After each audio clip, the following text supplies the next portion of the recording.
So, quick video on the aura. This is probably one of the most well-known energy centers that we all connect and deal with, because everybody can relate to walking into a room and getting a really bad vibe or wanting to collapse into the corner.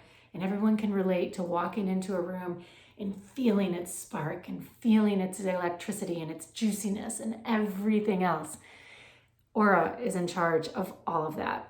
Some of you are blessed with the ability to walk in and actually see the energy, like you get an imprint in your mind.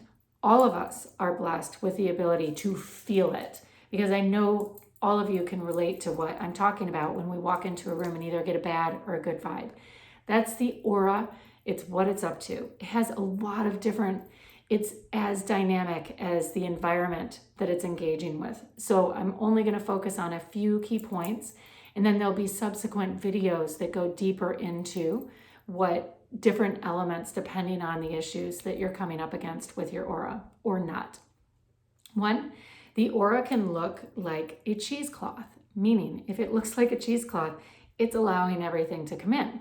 So if you're the kind of person that walks into a room and someone says, I'm feeling, like nauseous right now, and suddenly you start to feel nauseous, guess what?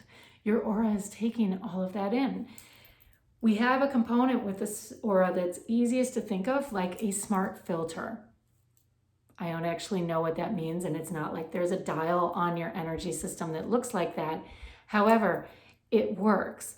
Understanding it in the same way that like your fridge maybe has a smart filter for the water that's coming through, and it tells you when that filter is no longer working.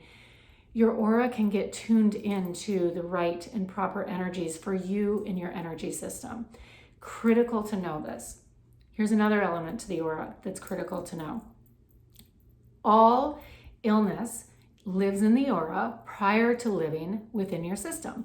So all those times you think, God, I kind of feel like I'm getting sick. Oh, I've been around all these people. I'm feeling germy. I'm feeling off. But really nothing, like none of the symptoms are actually showing up yet. Guess what? It's up there in the aura. All you got to do is clean it out, stay clear, decompress, go into quiet time, because sometimes even if we clear the aura out, it's still working its way in. It's usually in those moments, those are the biggest indicator that you just like chill, slow down, go into savasana, quiet your body so that the energy can actually fluff itself out.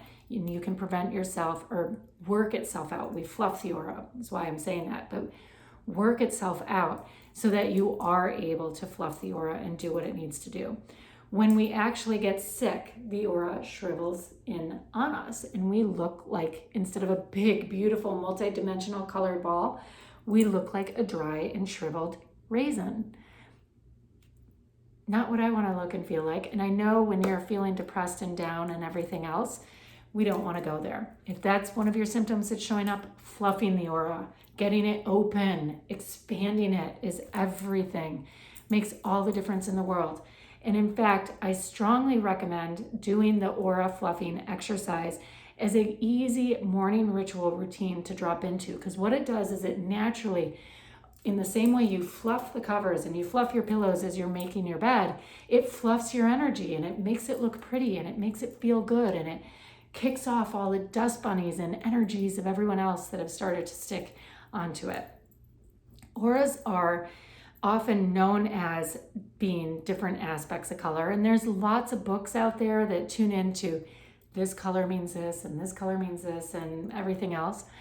I don't care as much about those pieces. If you're really good at reading auras, then yes, you can use that as one of your skill sets. What I care about is that as you're tuning into your aura, any given point in time, there's always going to be some colors that show up for you. What matters is that they're not dark and heavy. I don't care if you have blues, yellows, pinks, reds, that's all great. Luminescent, right? Like just bright and brilliant. What we don't want are the gray dust bunnies. We don't want heavier mud or tar or anything to be laying over it. So in the meditations that are here, I take you through tuning into that golden light, the white light, doing our light link and using those to kind of clear it out so that you can fluff it and you can feel more alive, more juiced, and you can trust what's coming through. So if you have any specific questions on this, I invite you to tune in, bring them to the Wednesday call. That's what it's all about, chances are. If you're having the question, the group is, or throw them in the Facebook chat. That's another great place for us to jam on this in a more real-time set or way of circumstances. It also makes it so as future people come in and they have those questions, we can begin to track, or they can search and look at those elements as well and what the responses are, and also how the community is interacting and engaging with their aura issues. So namaste. That's the quick breakdown on auras, and give you the recap. We get to play with them. Auras are fun. They are everything in terms of our radar and how we engage with the outside world. So tune in and feel free to shoot me any questions you have on them.